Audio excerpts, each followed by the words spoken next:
Luhut Binsar Panjaitan meyakini pertumbuhan ekonomi Indonesia pada kuartal 3 akan membaik di angka minus 2% dibandingkan dengan kuartal sebelumnya yang mencapai minus 5,3%. Dan hal ini diyakini lantaran masuknya investasi di bidang infrastruktur senilai 100 triliun rupiah. Kementerian Pekerjaan Umum dan Perumahan Rakyat resmi menandatangani perjanjian jalan tol. Perjanjian ini merupakan kelanjutan dari realisasi pembangunan infrastruktur nasional. Investasi infrastruktur yang dimaksud ialah 8 ruas tol baru yang menghubungkan kawasan-kawasan strategis dan pusat-pusat pertumbuhan di Pulau Jawa dan Bali sepanjang 374 km dengan investasi sebesar 100 triliun rupiah. Menteri Koordinator Bidang Kemaritiman dan Investasi Luhut Binsar Panjaitan meyakini pembangunan jalan tol di tanah air akan mampu mendorong perekonomian Indonesia. Terlebih lagi di sektor infrastruktur mampu menyerap banyak kegiatan ekonomi. Tak hanya itu, dengan adanya pengembangan investasi infrastruktur dipandang mampu memperbaiki defisit ekonomi di kuartal ketiga menjadi minus 2%. Dari sebelumnya terkontraksi sebesar 5,3%.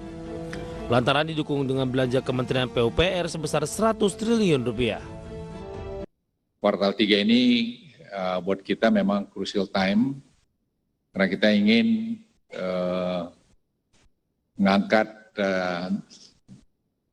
defisit kita ini ya dari 5,3 kemarin mungkin ya dekat-dekat ke angka ya 2% minus.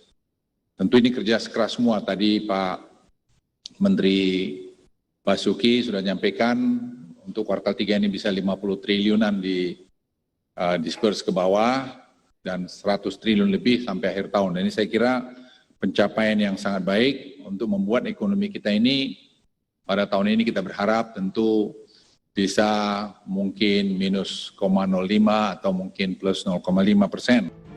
Sebelumnya, Kementerian Pekerjaan Umum dan Perumahan Rakyat bersama Kementerian Koordinator Bidang Kemaritiman dan Investasi, Badan Koordinasi Penanaman Modal dan Otoritas Jasa Keuangan menghadiri penandatanganan perjanjian jalan tol ruas Solo Yogyakarta Nia Kulon Projo sepanjang 96,5 km dengan nilai investasi sebesar 26,6 triliun rupiah.